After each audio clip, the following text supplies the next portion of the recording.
Maintenant, on m'avait posé la question de savoir, oui, mais le Douala, tu as écrit les livres, tu as écrit Bible. Il y a des mots en Douala dedans, il y a des phrases en Douala et aussi en français. Et le français, on sait que l'ancêtre du français, c'est le latin. Et le latin, c'est que le latin a pris du grec, le grec a pris de la langue phénicienne, c'est-à-dire les Phéniciens, et les Phéniciens aussi ont pris au fur et à mesure. Est-ce à dire que le Douala n'a pas son système d'écriture? Puisque quand on écrit, que ce soit en lingala, que ce soit en allemand, la langue allemande, quand on écrit, bref, presque toutes les langues là maintenant sont un lien. Il y a toujours un lien. C'est le latin. Tu vois, il y a des mots qui se ressemblent. Il y a le A va se ressembler, une phrase va se ressembler, mais sauf que d'autres, ils vont écrire différemment, pareil à l'anglais, ainsi de suite. Tandis qu'il y a des peuples comme, on va dire, il y a les Chinois, ils ont les façons d'écrire, il y a l'arabe, il y a même en Éthiopie, même au Cameroun, actuellement aussi, même chez les, qu'on appelle les Bamoun, il y a plusieurs peuples, ils ont plusieurs systèmes de langage. Voilà, vous allez voir, si vous n'êtes pas initié, vous ne saurez pas ce que ça veut dire. Vous allez voir comme si c'est un enfant qui est en train d'écrire des choses qui ne servent à rien, non? Ce que vous ne savez pas, c'est quoi? C'est que quand Mouta te dit,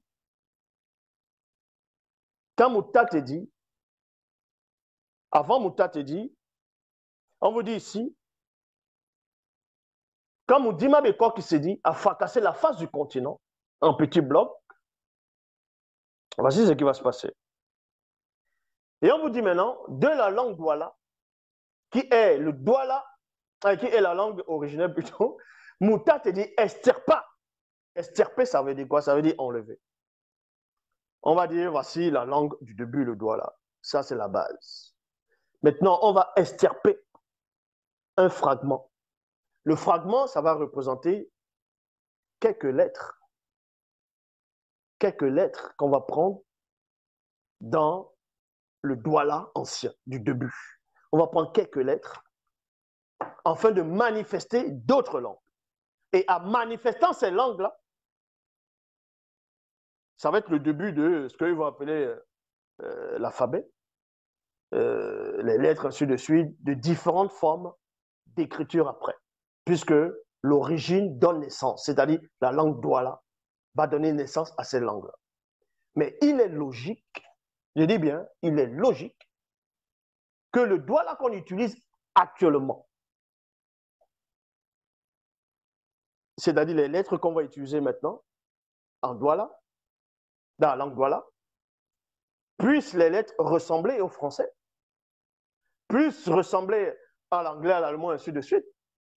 Et maintenant, ceux qui ne connaissent pas l'histoire vont dire, ah oui, mais c'est les Occidentaux, les Romains, les explorateurs, ainsi de suite, qui sont venus, ils ont changé, certes, les langues, et ils ont fait en sorte qu'on n'utilise plus nos langues avant, nos systèmes d'écriture. Maintenant, on va s'identifier à leur alphabet.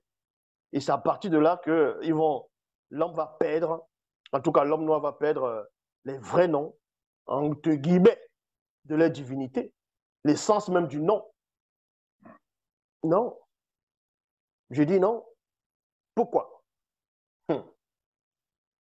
Les autres langues qui existent, même d'autres formes d'écriture vont arriver après, viennent néanmoins du Douala ancien, de ce fragment qui a été extirpé de la langue Douala.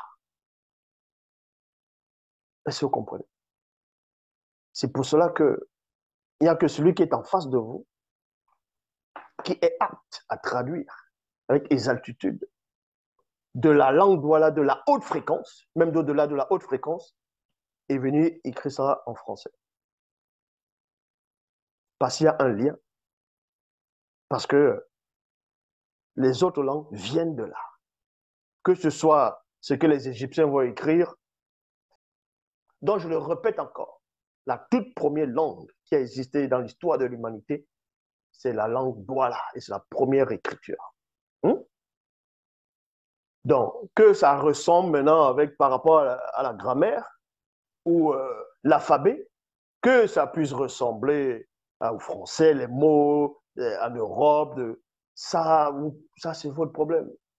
Toutes les autres langues, vous allez venir écrire, vous allez représenter les chenilles, vous allez représenter l'oiseau, vous allez représenter un homme qui est assis, un oiseau qui est debout, vous allez représenter peut-être le tam-tam qui est là, vous dites ça veut dire peut-être Atum,